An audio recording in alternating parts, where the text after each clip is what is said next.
New Super Mario Bros. Is back with New Super Mario Bros. U, and for the first time, Mario is now on his first adventure in HD.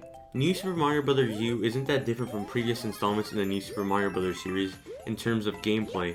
Not much has changed throughout the game, but some slight differences like some new power-ups, some new game partners, as well as some improvements in visuals made the game all worth the while. Story-wise, the game hasn't changed since pretty much the first installment in the Super Mario Bros. Series. Princess Peach is once again captured / kidnapped, and it's again up to Mario and his friends to save the day, and most importantly save the princess. However, this time around, instead of being kidnapped to Bowser's castle, Bowser actually just takes over Princess Peach's castle and kicks Mario, Luigi, and their friends out of the castle. This intro works very well because you actually see geographically how far Mario has to travel from where he's at the beginning of the game to Princess Peach's castle. As we mentioned before, gameplay-wise, the game hasn't really changed at all. It's pretty much the same gaming formula of Mario from the previous installments in the New Super Mario Bros. Series. However, slight changes like the improved visual style of the backgrounds, as well as some new game modes, while there's still slight differences, make the game all worth the while to play. Textures look a bit crisper and a lot sharper than in previous New Super Mario Bros. Games. But overall, the major difference is in the backgrounds of all these levels. As you can see in this particular level, there's a really good design with the water animation in the background with the waterfall falling off the cliff. You wouldn't see that in previous Super Mario Bros. Games, and you can now do that with the HD system of the Wii U. The entire world map idea has also returned this time around for New Super Mario Bros. U. Originally implemented in Super Mario World, this whole design pretty much combines all the worlds into one entire map rather than separating them into 8 different worlds like in the previous games in New Super Mario Bros. The map looks gorgeous in HD, and it really astonishes me why Nintendo hasn't implemented this world map since the original Super Mario World.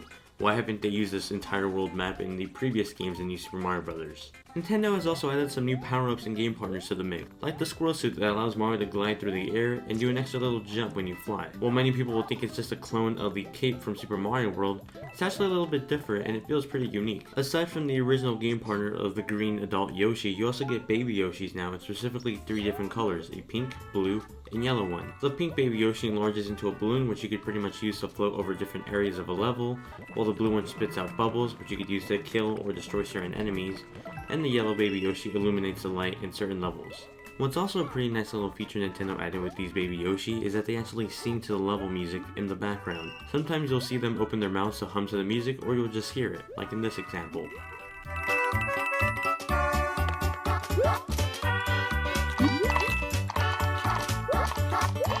Now, aside from the story mode, there's also a challenges mode that allows you to complete certain challenges depending on different elements of the game. For example, time trials, coin battles, and enemy battles. You can even use your Mii in this feature, so you don't even have to play as an official Nintendo character. You can play as yourself or your head on the Nintendo character, specifically Mario. The challenges are actually really fun, and as you may have guessed, they're pretty challenging, so even the most hardcore Mario fans are sure to have a great time with this mode. There's also a new boost rush road that speeds up the scrolling of a level depending on how many coins you have. The more coins you collect, the faster the level goes, and it actually gets really challenging. Along the way, you'll also see some of your Miis and your friends' Miis cheer you on in the background, which is also pretty cool. The multiplayer mode, best known for New Super Mario Bros. Wii, is back in New Super Mario Bros. U, but it's just as hectic as ever. The addition of the gamepad allows the gamepad player to create platforms on the fly for their friends to either help them or to block their way. In addition, there's also a coin battle mode where friends can compete to collect the most coins within a certain Mario level. However, still my personal favorite multiplayer mode in any New Super Mario Bros. Game remains to be the original one on the DS. The soundtrack of New Super Mario Bros. U consists of rehashed music from previous installments of the series. It's pretty sad to see this and see that Nintendo isn't making some pretty awesome new music for the game, but the remixes are nice and will suffice for you.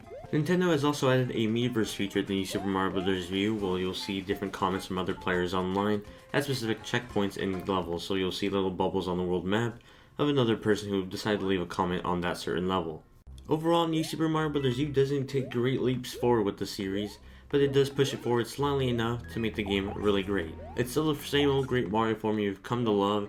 It may not be as good as the first original ones on the NES, but they're still fun to play with. The return of the world map is an awesome addition. The improvements in the visual backgrounds look fantastic. However, I would have loved to see some new soundtrack songs with this new installment in the series. Overall, New Super Mario Bros. U is a fantastic launch title and a great new Mario game for Nintendo's new home console. If you picked up a Wii U, I'd recommend New Super Mario Bros. U, as we're giving it an 8.5 out of 10. For more on New Super Mario Bros. U and the Nintendo Wii U console, be sure to visit gamingvlog.net, as well as checking out the written review of New Super Mario Bros. U in the link in the description. Thanks for watching, and we'll see you guys in the next one.